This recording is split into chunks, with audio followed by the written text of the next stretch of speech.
You're listening to the Options Insider Radio Network, the home of the Options Podcast. For more quality options programs, visit theoptionsinsider.com or search for Options Insider Radio Network in your podcast provider of choice. Listeners can also access all of our programming through our mobile app available in the iTunes and Google Play stores. Select programs are also available via live stream at mixlr.com/options-insider. That's mixlr.com/options-insider. Don't forget to follow along with your favorite programs and submit your own questions for the hosts at twitter.com/options, stocktwits.com/options, facebook.com/theoptionsinsider, or via questions at theoptionsinsider.com.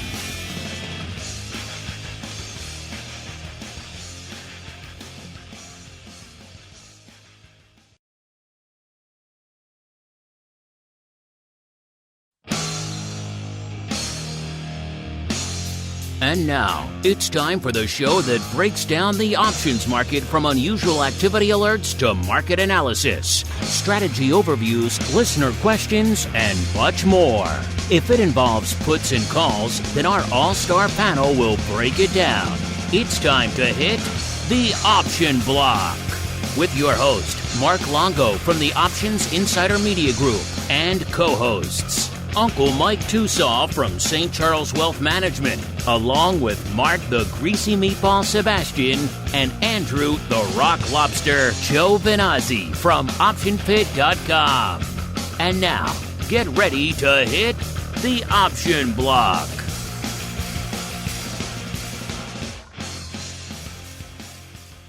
All right, everybody. That rockin' bit of tunage means it is time once again to tune in to the Thursday edition of the old OB, a.k.a. the Option Block, a.k.a. your bi-weekly source for all things options related. My name is Mark Longo. I'll be your host, your guide, your navigator through this crazy world of options and this journey upon which we are all embarking together. Make sure, if you like what you hear for this show, for the entire network, pick your poison. Make sure you leave your reviews on your platforms of choice so new folks can continue to discover this network. We've seen a massive influx of new listeners over the past 6 months for obvious reasons. We want to keep that flowing. We want to keep new people, give them an alternative, a safe, reliable alternative.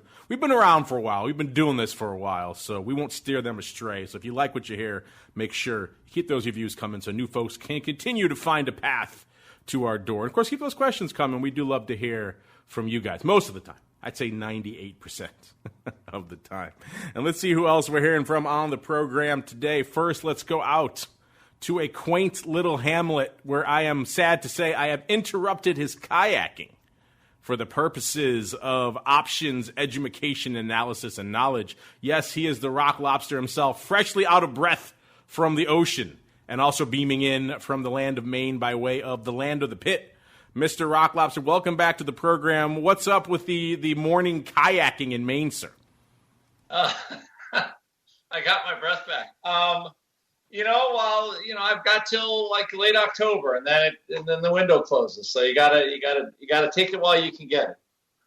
Plus, we had a neighbor bought a place across the way, so officially nothing to buy anymore here in the middle of nowhere. Oh, so now I can't set up my compound directly across from yours to rival you? We can't have like a Hatfield versus McCoy thing going on? That's not an option anymore? It could have been great. You could have launched water balloons at me from all the way over there, like 300-yard water balloon battle. You would have had a grand old time. I was planning something like someone else beat me to the punch. Darn it. Dag Nation over there. I'll find another plot of land from which to mock you, sir. Meanwhile, though, let's head on out to another closer plot of land, a.k.a. St. Charles, where we are joined once again by the uncleist of Mikes, on perhaps not the most Uncle Mike of days. He is, of course, Uncle Mike TOSAW from St. Charles Wealth Management. Uncle Mike, welcome back to the program to you as well, sir. Always happy to be here, and in St. Charles, option trading comes before kayaking. There you go. A man with his priorities in order. As we get our show in order, it is time to head on into the trading block. It's time to break down the latest topics, trades, and trends in the world of options. It's time for the trading block. All right, everybody.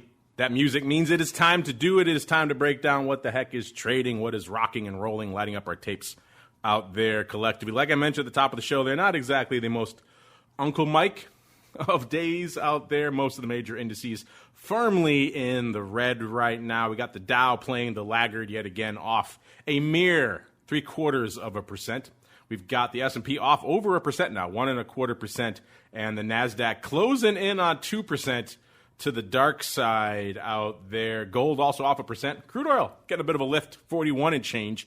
We'll get to that more on TWIFO in about an hour and change. I do believe maybe the Rock Lobster, maybe I can twist his arm into joining me on there as well, so we'll have some fun in store for that. So if you like all the commodity, a little more equity vol, and all sorts of other fun stuff, stay tuned for that in about an hour, or hit next on whatever device you're listening to this if you're coming in after the fact, which I know many of you are. Our old friend VIX Cash coming into Showtime was threatening the 28 handle, about 27.80 or so. That's come down about 27.75 pretty much. That puts it up not quite 2 handles from our last show, about 1.9 handles. We got VVIX also down to about 104 and change. That puts it off a little over 6 handles from last show. So well below that frothy 120 barometer. It isn't that far away now. It's about not even 10 handles, about 9 handles away from what we consider to be primarily the pandemic low of that. I mean, it did touch in the mid-80s very briefly, but outside of that brief blip in January, it's pretty much been about 94, 95 and above for the entirety of the pandemic. So not that far away from that on the low end. So maybe something to pay attention to on the vol side there. And, of course, our old friend VXX can't really make up its mind today. It's given back a little bit right now, off about a tenth of a point, a little more than that. So about 24.85, 24.86 or so come into Showtime. So off slightly, down from about almost 25 even on our last show. So that's where we ended up today. In terms of where the markets are ending up right now, it seems like a lot of things are weighing on us out here today. Of course, we had Powell and company yesterday, perhaps not delivering the words of hope and support that a lot of folks were looking for. They did say they're going to hold rates till pretty much zero until effectively the end of 2023. So that gives us a long roadmap for very low rates. Of course, they weren't really aggressive on the stimulus front, which is some folks were looking for. So that maybe saddened a few folks out there, perhaps contributing to today's sell-off. We also had jobless claims today. They fell, so that's a good sign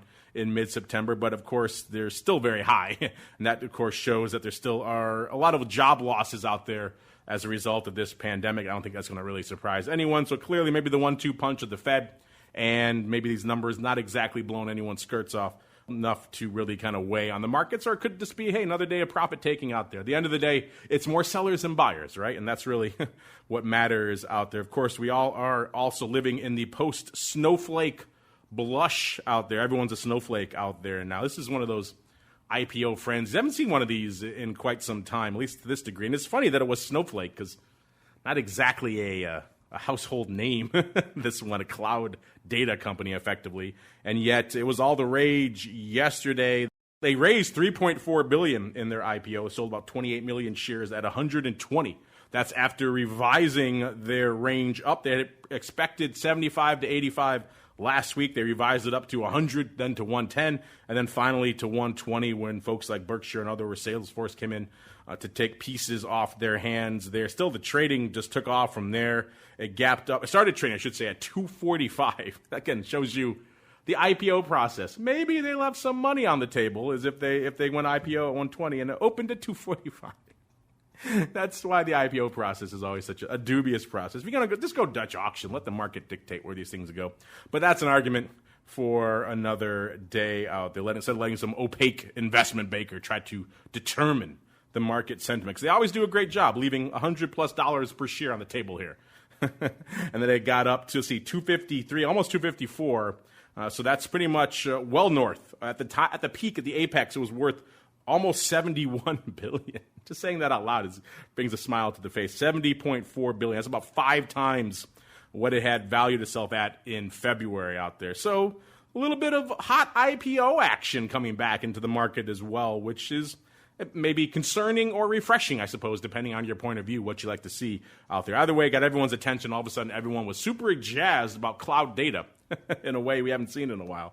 So a lot of interesting stuff to parse there. Let's go back around the horn, the opposite of the way we came. Let's start in the land of Uncle Mike. He can always talk up these markets even on these down days. Mr. Uncle Mike, sir, what is lighting up your tape, and are you indeed a snowflake now, sir? I'm anything but a snowflake. Sometimes maybe I've been accused of being a flake, but I don't know about a snowflake. Anyway, nothing against the stock or anything like that, just not my game. So, in terms of what we have today, the first thing that's catching my attention is we are relatively flat in IEF, and that is the 7 to 10 year Treasury ETF. And I'm personally, because that's something that I do use a lot of. I like it from the standpoint that it's really boring. And in really boring things, it's nice to sell covered calls against it. So the fact that we're going to have stable rates, like Powell said yesterday, I'm actually more excited about that for IEF because that gives us some certainty. And if you just look at a chart of IEF, it's very boring lately. And so what I'm trying to do with it is just sell some premium on it month in, month out, and just collect some pretty good premium. So the concept is that I can get a pretty decent yield while having the risk of a U.S. government treasury. Now, of course, anything can happen. It can go down, it can go up, whatever the case may be. And I have to be prepared for that, which I am with risk management as best as I can be anyway. And so, but with it, I do think it's a very good opportunity where if you were normally going to want the risk of bonds, and you're like most Americans saying, I hate bonds because the yields are so low, this gives you the opportunity to sell some covered calls on bonds, whether it's LQD, if you wanted to do it with corporates, if TLT, if you want to get a little bit more aggressive and go a little bit more longer term. SHY, I don't know if you're really going to get much out of that. That's the short-term treasuries, even on the premium side of it. But if you're willing to go a little bit further out, you can get a little bit greater income. Of course, once again, you have to be able to be prepared to trade it because a covered call is technically a trade. It's not a buy and hold investment. But on the risk side of it, it's just the same thing as owning U.S. government treasuries, corporate bonds, or whatever you're looking to invest in anyway. So if things do go down, there's not much more risk. There's technically less because you have that short premium on it. So that's something I'm actually excited about. If we have low rates forever, then I could see these bonds doing really nothing. And for the time being, the vol is higher on them than I think they're going to move. So I really like selling premium on them at this point. We are relatively flat with silver today, so not a lot of movement there. And in terms of what today is, from the standpoint of the markets, we still are up on the year. We're up roughly, we're up roughly 4% on the year in the S&P 500, even with today's pullback. And so with that, considering that we've had a global pandemic, that's really not an awful thing by any means. Now, with that being said, let's talk about stimulus and let's talk about macro issues of what could affect the market. 87.5% of the time, if the market is higher on the year, the incumbent president wins. Now, if me, just a average guy that just likes to do his best for his family, his clients and whatnot, if I can figure out that statistic, I'm going to go out on a limb and guess that the Trump administration, they're going to have somebody in their campaign that's going to figure out that statistic as well. And so when we have that, I'm willing to bet that we might not get the stimulus right now, but I'm willing to bet for that reason sometime either in mid to late October that we are going to get some type of a stimulus of some sort. I think the Republicans will try and drag it out, but I think they will try and get it. So that way, when Americans get the money in their pocket, they will have that on their minds, and they won't be as upset about them losing their jobs or their 401k being lowered. I think we might get a little bit of a pop in the market due to that. So I think it is technically uncertain if we're going to get a stimulus check or not as a nation, but I'm willing to bet that at some point in October, possibly late October, that's when we're going to get it for the reasons I just mentioned. So that's another thing that's on that I was thinking. In terms of everything else in the market, from the standpoint of sectors, technology is leading this market down right now. So I think it's just an old-fashioned pullback, quite frankly. I mean, we're down a little over 1% on the day in the S&P 500. That's not by any means a crazy day. It is a down day, and it needs to be respected, and risk needs to be managed, of course. But today, I think we're just having a good old-fashioned pullback at this point. I think that if the Fed was saying something that was really dramatic, horrible, awful, and bad, I think we'd be down a lot more at this point. So that is what I am seeing in these wonderful markets. Uncle Mike perhaps advocating for an October surprise version 2 redux, if you will, out there. Interesting to see if the Dems would let such a thing happen. They certainly have access to the same data. So you're right. Interesting what will happen. Of course, the markets are pricing in. The vol surface certainly pricing in a lot of skullduggery and tomfoolery heading into, and perhaps more disturbingly, coming out of the election and going on for some time, even though January has calmed down a little bit, which perhaps is a good sign that maybe the markets aren't pricing in a just torturous period all the way through to Inauguration Day, because no one wants to see a repeat of Bush, Gore, and all the fun that happened there. And speaking of fun, when I think of fun, I can think of no other person than this character, the Rock Lobster. He is perhaps the quote-unquote funnest guy around. Mr. Rock Lobster, sir, what do you have in store for us that's going to bring the fun today? I thought I was the funnest guy around. You're the happiest, most optimistic. You're the happy, bullish guy. The happy, bullish guy.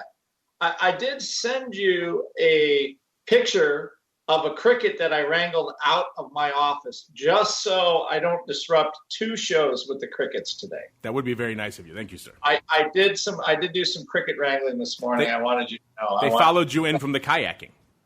I went to the mattresses so you could have a cricket-free environment for this. Wow. Old school reference. A point in the chat if anyone can remember what the hell that's from. That's an old school one. See, actually, I can remember that reference, not unlike the 18 one that I totally whiffed on last night. Yeah, you remember that, but you can't remember literally any 80s TV theme at all. It's really quite unbelievable. But I'm going to let it ride. I'm going to let it pass. So a couple of things. So we've had this, what I would call odd vol condition because of the election. Volman did tweet out some, you have to think about, what is each part of the curve actually pricing? And so if you're a VIX junkie, right, VIX right now expires in October, right? That's what it does. It'll be mid-October at this point. It's the 30-day forward vol rolling. There's a calculation on the SIBA website.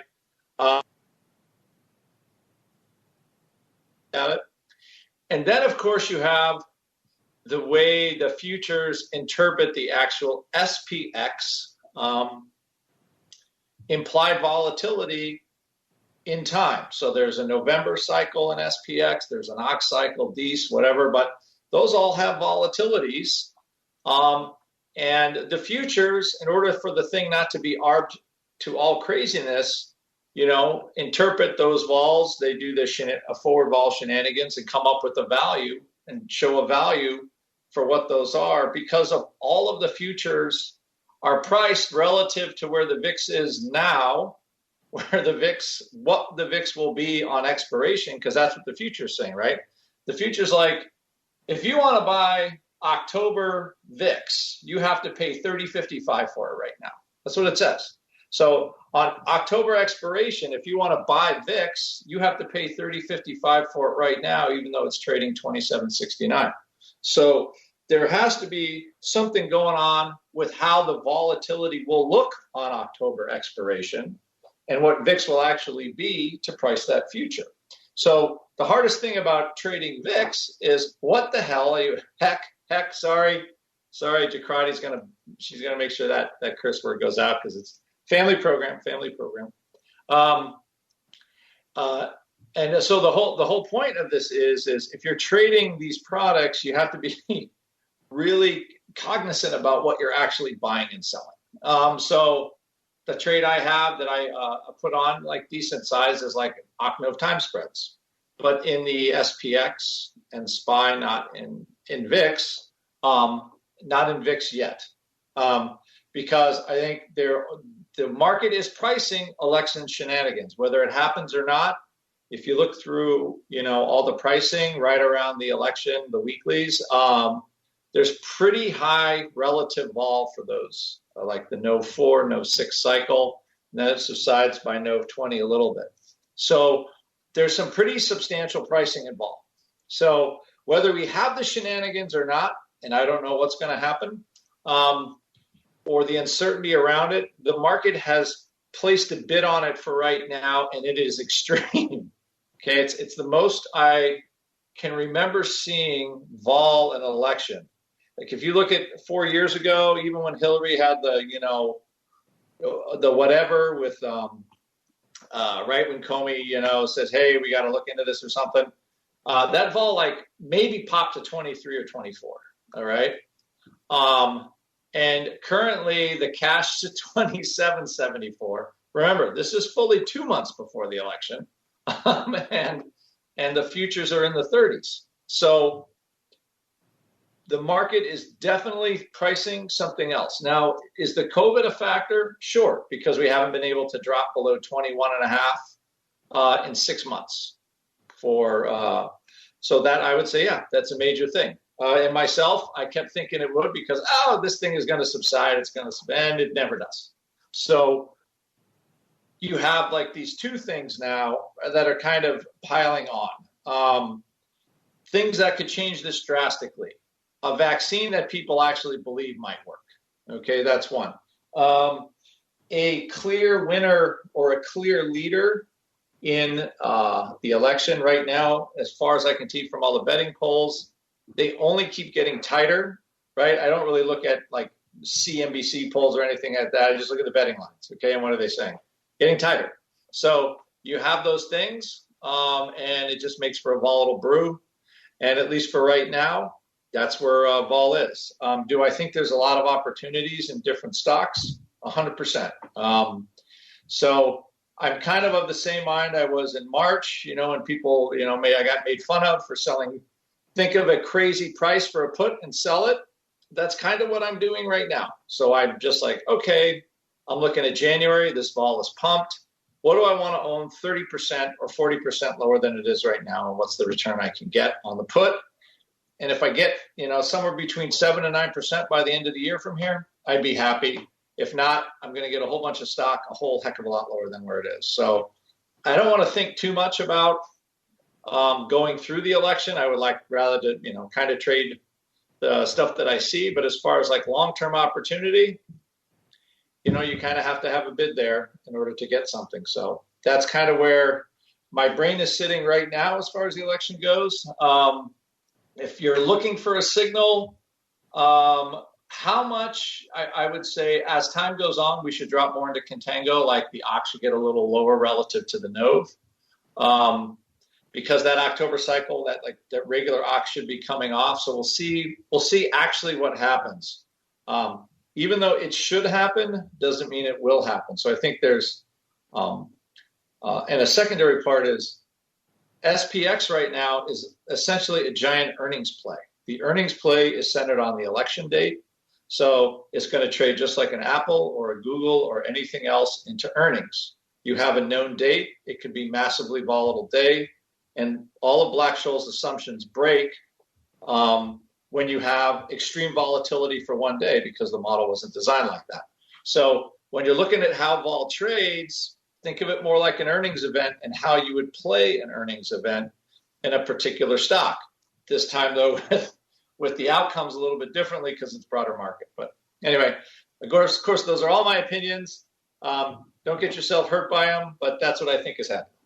Interesting. Both you and Uncle Mike perhaps paving the way for a potential October surprise here, and perhaps an early November surprise leading into the election. Kind of hard to argue. I mean, the markets are certainly pricing in that perhaps another shoe, perhaps two, is going to drop between now and the election. Of course, we did see, the announcement of the Comey investigation there, leading right into the election last year. I remember that. I think that broke during vol views, and it was quite a volatility event. So who knows if something else like that is lurking in the wings. We'll have to just wait and see. We don't have to wait and see, though, to see what the market is up to right now in terms of where the options action is right now. Certainly not a heck of a lot of action in VIX land. It's like someone forgot to wake up VIX today. Not a heck really going on out there at all. Only 94,000 contracts on the tape as of a few minutes ago. ADV ticking up, though. It's up to about 422,000. That's a far sight north of the 290,000 or so it was not too long ago out there.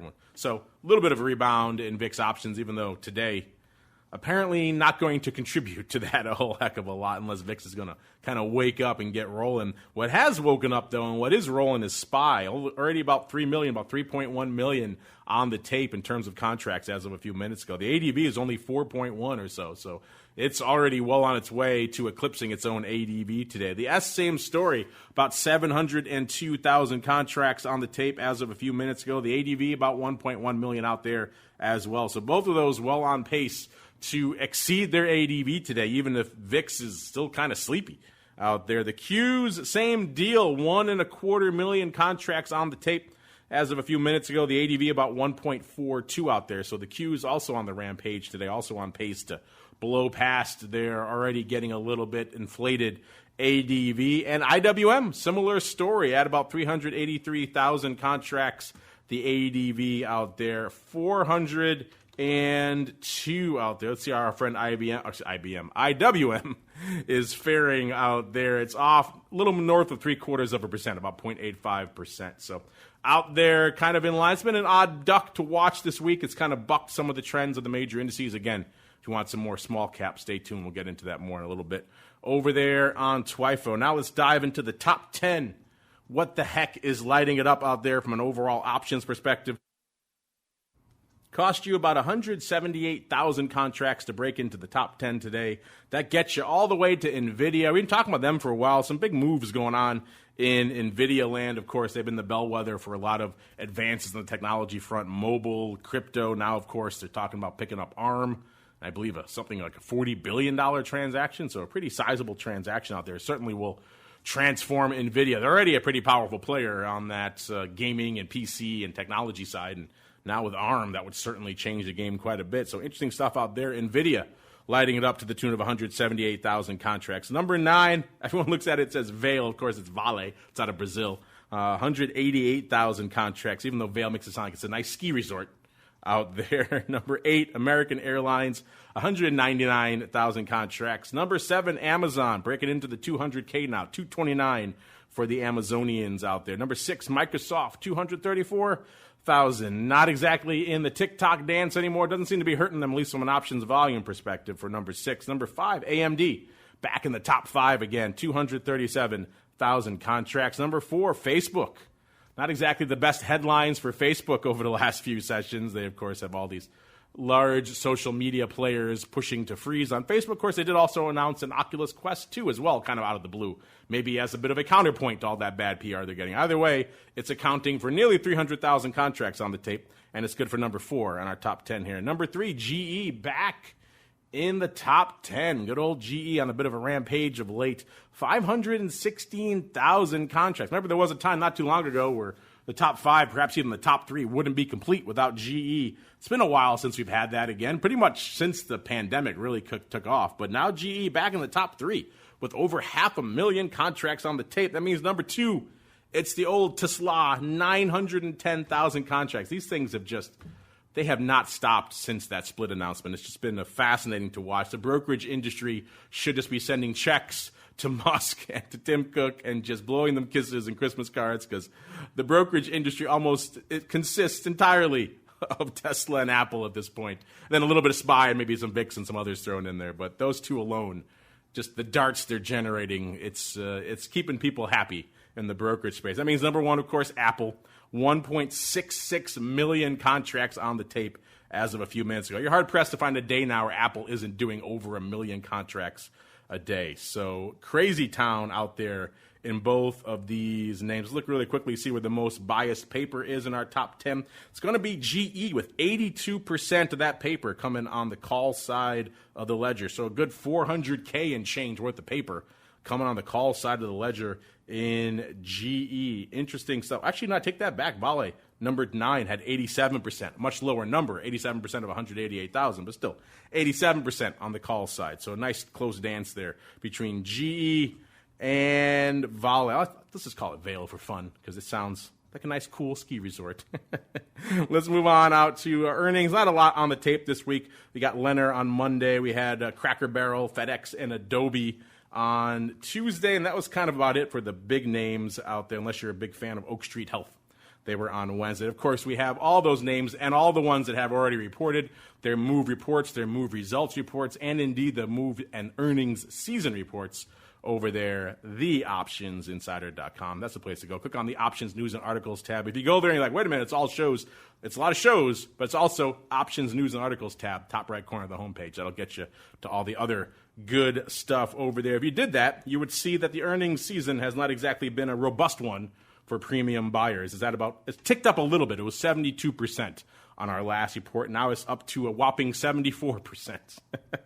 Still pretty much blood red out there for premium buyers. Bear that in mind as you're trading around earnings. As we head on into our next name, or I should say our next segment, it is time to go into the odd block. It's time to break down the most interesting, unusual, and downright questionable options activity that's been identified by theoptionsinsider.com. It's time for the Odd Block.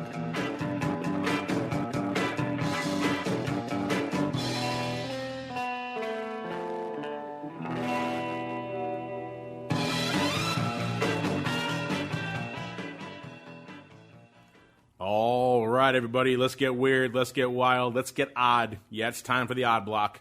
Going to kick things off here. What did our Eye of Sauron find today? Let's see. It is Suncor Energy, ticker symbol SU. This is an oil sands company up there in Alberta.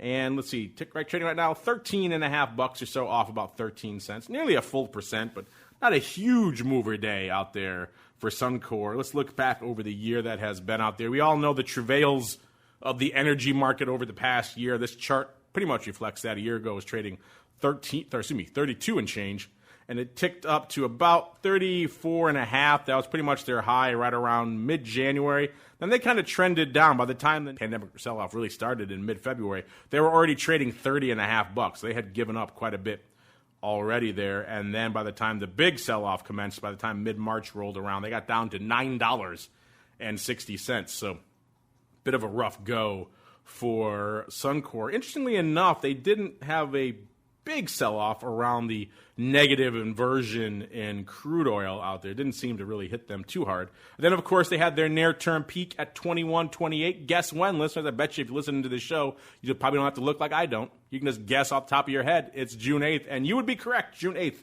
21.28 for another name that kind of peaked there and now is down quite a bit from there. Trading, like I said, $13.53 right now. Of course, the last couple of weeks, outside of this past week, have not been the best for crude oil out there. Again, going to get to all that in TWIFO in a little bit as well. Let's see what our Eye of Sauron found out here.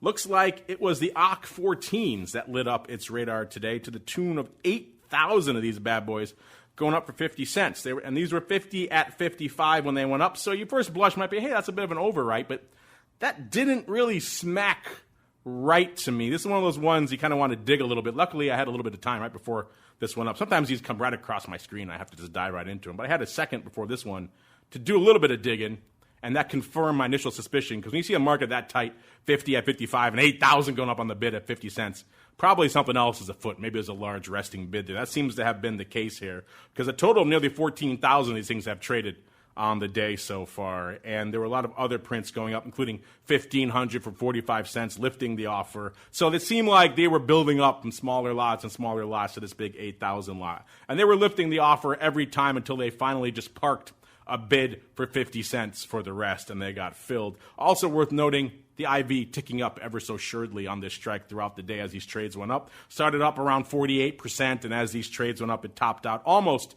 51% for some of these latter trades out here. So another sure sign that someone's probably buying these bad boys. Mr. Rock Lobster, is that your takeaway as well? Someone's got some near-term upside love for Suncor, or do you think the opposite? You think someone's coming in to overwrite the hell out of this thing? Very, very, very interesting. This is a tough one. I have had a hard time because I'm looking at oil and oil-related stocks, and they're actually holding up pretty well today, if I am not mistaken. So and they had a pretty decent rally, although from just awful levels yesterday. But SU was a $16 stock in the beginning of September. So, I mean, if you're writing this, a half a buck is still not bad on a $13 stock. But I don't know. It does feel like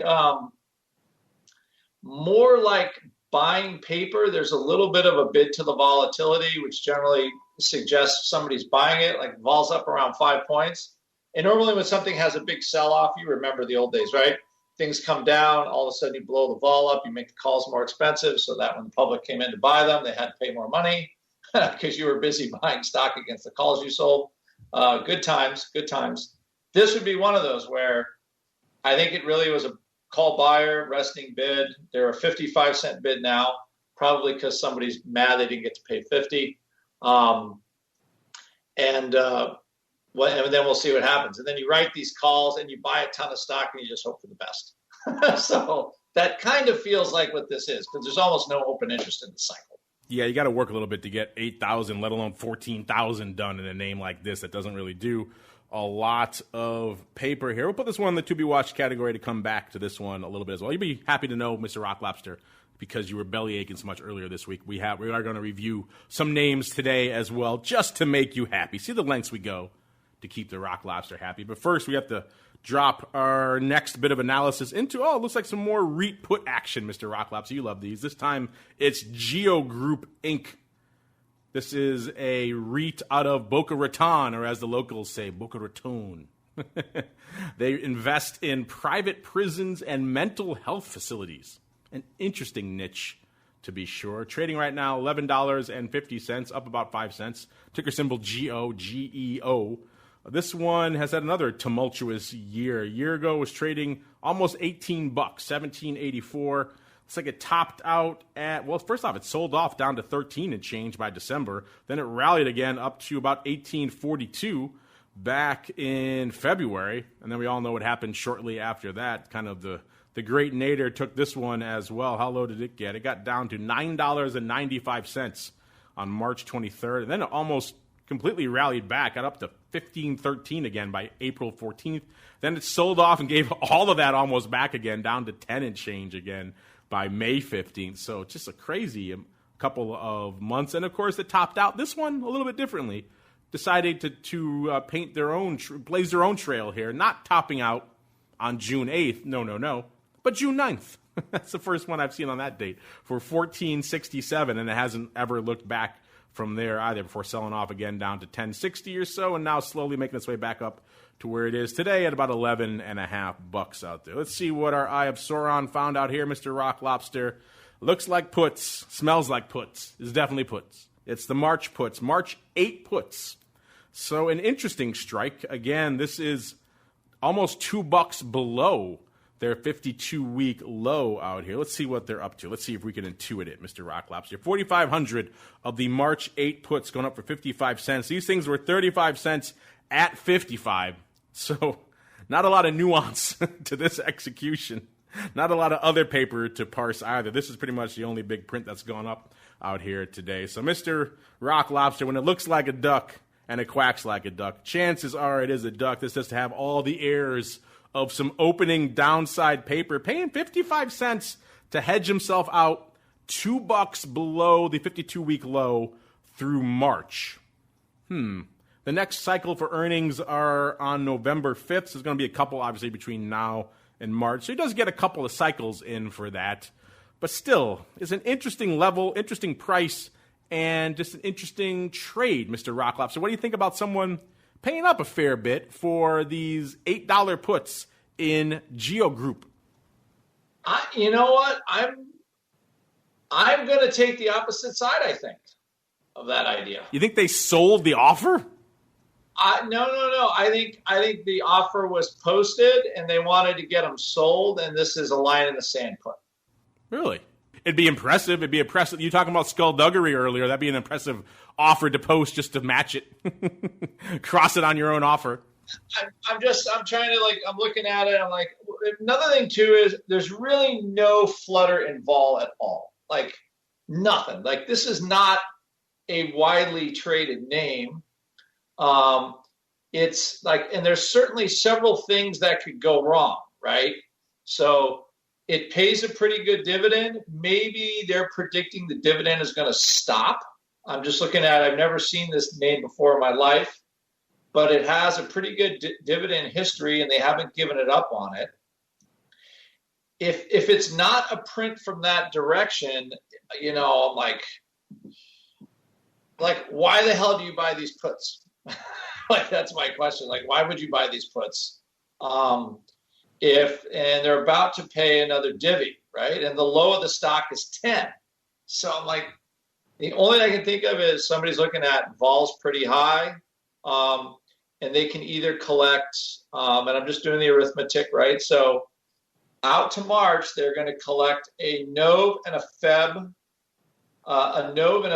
put, which is roughly, apparently they're saying $1, right? The stock does not look like it has a lot of giddy up in it. It could, of course, but it's not. So they're like, okay, I'll just sell the puts for 80 or 55 cents. I'll collect what I think is at least part of the divvy, right? And try to buy the stock at a lower. I don't know. Maybe I'm reading too much into it. I'm just doing the arithmetic on it as to why, because it makes the put purchase kind of hard to, you know, like, what are you going to get out of it? That's, I guess, my problem. Like, where's your win buying those puts? That was the initial blush of it, right? Is what is the win on that? I certainly like it better your way. I will certainly say that. I much prefer your version of events out there. I will say, since this came across our radar, since we started the show, another print has gone up. Maybe we'll add confusion or perhaps clarity to this. They are all the way out, same puts, but out in Jan this time. Jan 2023. So this guy's going out a bit of a way. Another 2,500 have traded. Guess what the market was on these bad boys? No bid at $4. So that's the market makers really trying their darndest there. These went up for $2.80. They were crossed. I should note the other ones were crossed as well. So, which doesn't surprise me. You probably got to cross to do anything over a couple of thousand contracts and then like this. You got to find a counterparty out there for that. So these were crossed at $2.80 a couple hours after the initial trade. So, Mr. Rock Lobster, does that change your analysis, or does that make you double down on your analysis that there were someone also came for 2,500 of these Jan 2023 8 puts? Someone's really got an axe to grind on that 8 strike, sir. Yeah, you know, I have to say it's just I'm going with that as a you know, I'm going with the put sale. That's what I'm going. It's a like what I would call like a value play, fundamental play, and that's what they're doing. And it looks like it's real estate company in the U.S. and all over, basically the, I guess, ex-colonies of the UK. They're all still colonies, I guess. And you know, and real estate isn't kind of crushed. This company seems to be doing okay. But anyway, I think it just looks like a value play, a line of sand value play, and we'll see how it works out. You've got line in the sand on the brain, sir, I think. This is going to be one where I think we agree to disagree, which is fun. Maybe the listeners can chime in and see which way. I will say I like it better your way. I'm certainly, I don't know if that's a bit of a Byzantine effort to go through to get all these done. And if they got someone to cross it for them on the offer, then more power to them. They need to go back to that broker. That's an impressive feat.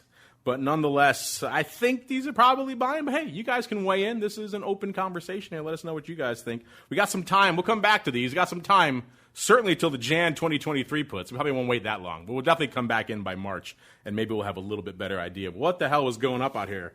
Would you rather buy these or sell these? I have an idea. I think I know which way you guys would lean. But hey, hit us up. Let us know. We'd like to hear from you guys in all your various flavors and permutations. Now, because we heard him earlier this week, he was kind of complaining. He wanted to go back to some of his favorite, his line in the sand puts. Mr. Rock Lobster loves himself some line in the sand puts. So in order to accommodate him, we did open up the Wayback Files. Going to go all the way back to August 3rd. The dark days of August 3rd. We were talking on the show that day about line in the sand puts in Fox Corp Class A stock. At the time, we profiled 4,250 of the August expiring on the 28th. So these are in the weeklies. 21 puts going up for 21 cents. That's not confusing at all. They went up 4,250 times. They were on the bid. We had kind of analyzed it and thought it looked like a good old-fashioned line in the sand put. At the time of the trade, the stock was $25.62. And let's see, that was about 18% out of the money. Worth noting, let's see, the stock closed at not that far away on expiration. It closed at 26.01. So these bad boys never really came into danger here, the 21 strike.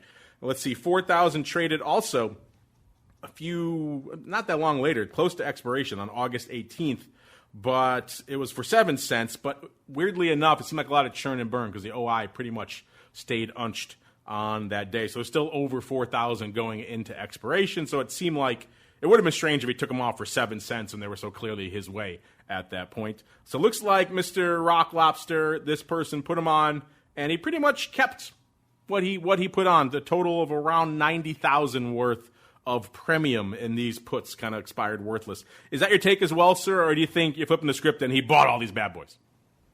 Yeah, I think I think we're 1 for 1.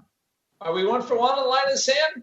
Does seem like it, sir. There's I'm saying no way somebody buys those puts. That I don't know. I still think that was a line in the sander. Because why are you buying those things? Why? Why are you buying them?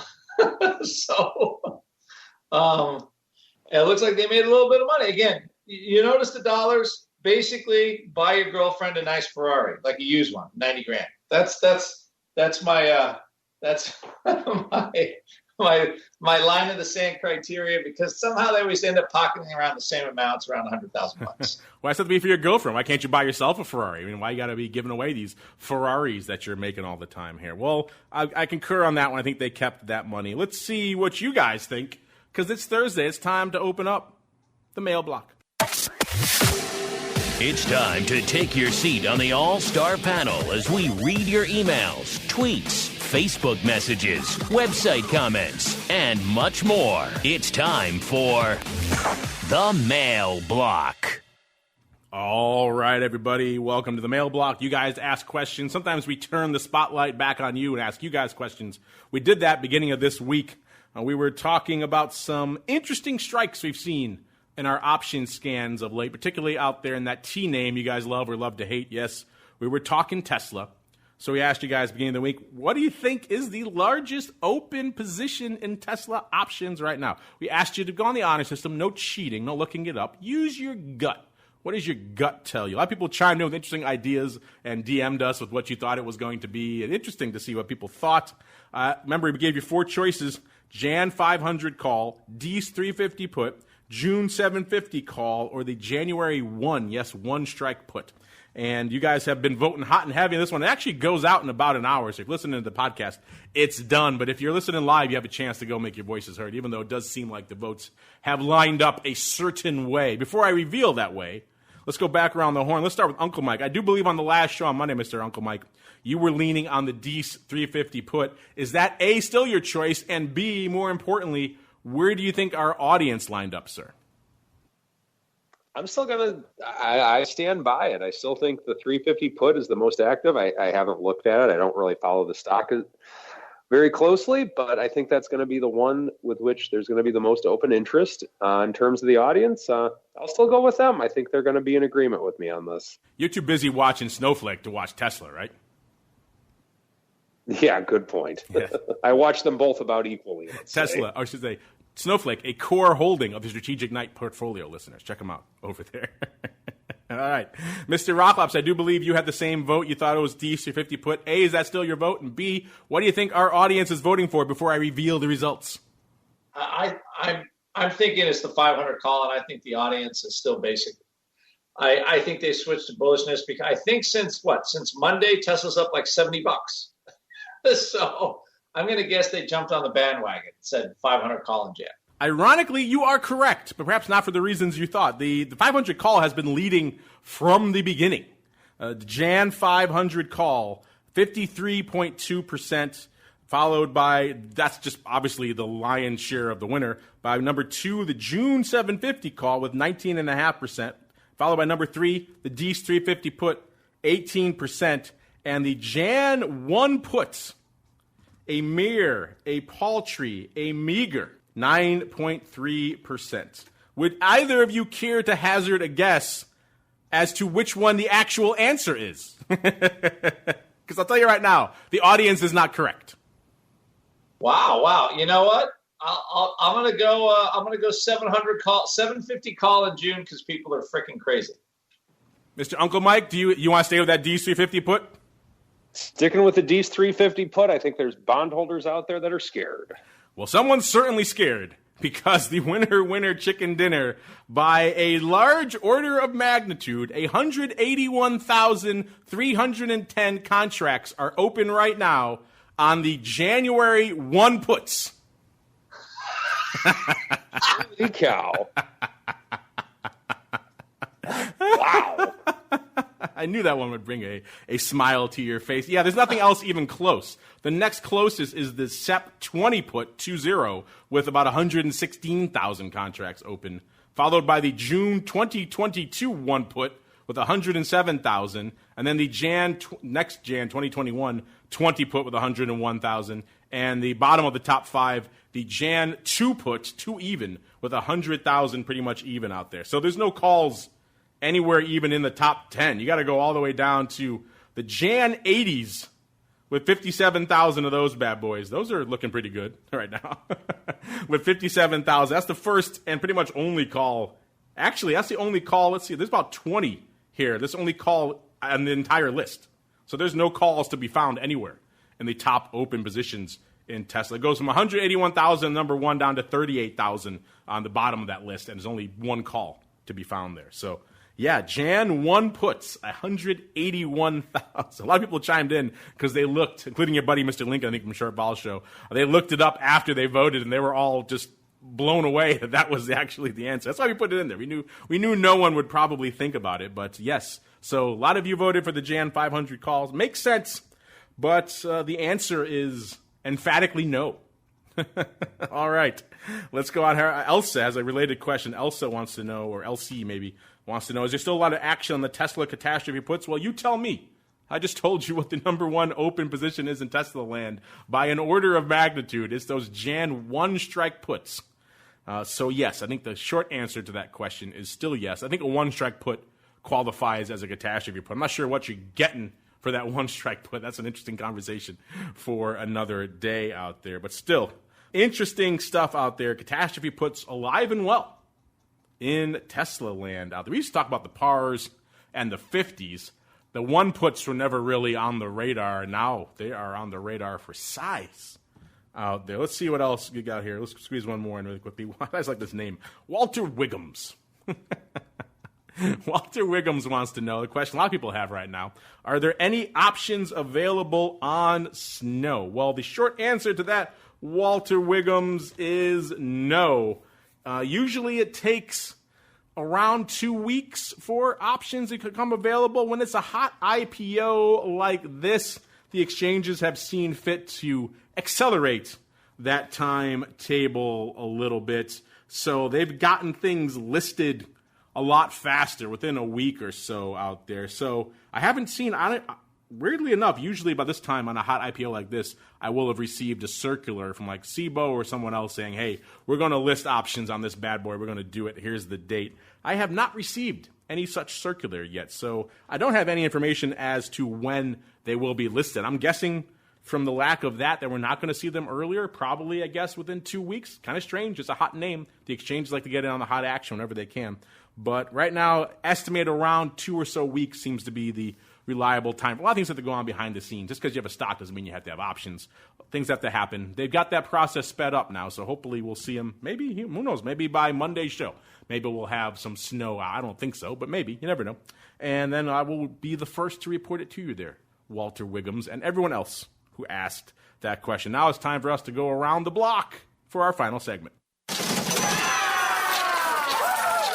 It's time to tell you what we'll be watching on our trading screens until the next episode. It's time for Around the Block. All right, everybody, welcome to Around the Block, the portion of the show where we tell you what we're watching for the rest of this week into the weekend. Let's start with the Uncle List of Uncle Mike, sir. What are you watching for the rest of the week? Just watching to see if we hold the 3,300 level with the S&P. That's one thing that just definitely checking, and then watching to see if we have more Rona checks coming out. I think we might, but not necessarily this early.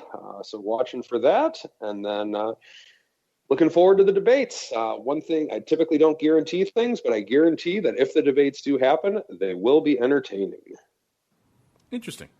A good prediction there from Uncle Mike. By the way, while he was talking, I went and checked just to make sure I hadn't missed it, and there has been no circular, no release from the CBO or anyone else that I could see about listing snow options anytime soon. So at least for the time being, no information plan on that roughly 2-week or so window there. Walter Wiggums. Mr. Rock Lobster. A, are you also a fan of the name Walter Wiggums? And B, what else are you watching for the rest of the week? Walter, it is catchy. It's catchy. Nice and alliterative. I'm watching No. I am looking at some of those premiums and some of the tech stocks that are looking quite enticing to me, I have to say. When was the last time vol was 50 in Apple? So I don't know. I think this is Opportunityville. Like I said, like way down the thing, you're going to have to sort of take this election out, sort of like the coronavirus thing, and just see where we go, and and find prices that look ridiculous. I mean, as in ridiculously low, and keeping your expectations sort of grounded. So that's what I'm looking for. And as of right now, VIX is going up. Because, we do have a 2% sell-off in the Qs, and we have a 1.5%, 1.25% sell-off in SPX. But that's not a 27 ball. It's not even close. So I'm just curious to see how long the vol holds and if the election thesis I have for the volatility is correct. So at least for right now, it is. You're right about Apple vol. Certainly something interesting to watch. It was a 60 not too long ago, so it has come in a little bit right now. It's at about a 49 or so on the 30-day vol out there, which puts it still at the 86th percentile out there, listeners. So still frothy, still juicy, but has come in a little bit. So maybe that's interesting to watch. Of course, we were just joking not too long ago on the show about Apple and Bitcoin are both at about a 60 vol. How crazy is that to say out loud? The world's largest corporation and Bitcoin, similar vol levels. So that's the world we're living in.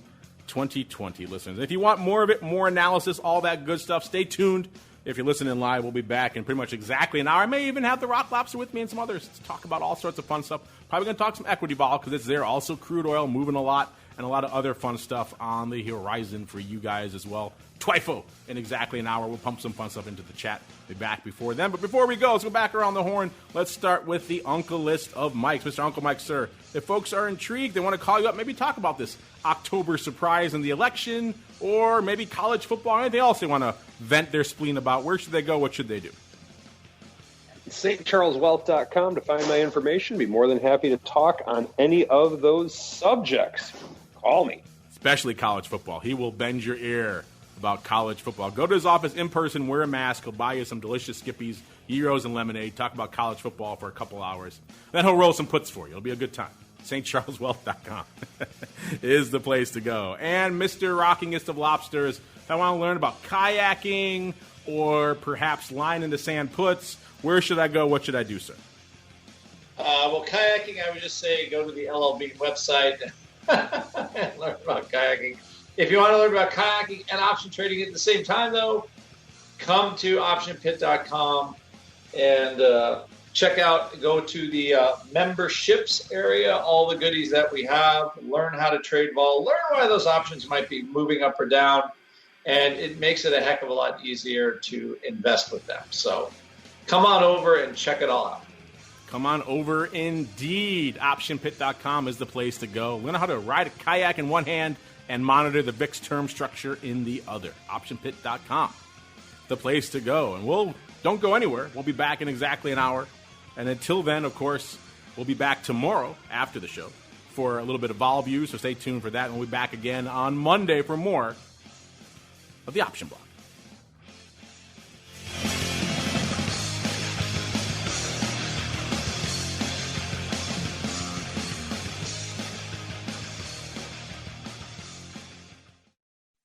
You're listening to the Options Insider Radio Network, the home of the Options Podcast. For more quality options programs, visit theoptionsinsider.com or search for Options Insider Radio Network in your podcast provider of choice. Listeners can also access all of our programming through our mobile app available in the iTunes and Google Play stores. Select programs are also available via live stream at mixlr.com/options-insider. That's mixlr.com/options-insider. Don't forget to follow along with your favorite programs and submit your own questions for the hosts at twitter.com/options, stocktwits.com/options, facebook.com/theoptionsinsider, or via questions at theoptionsinsider.com.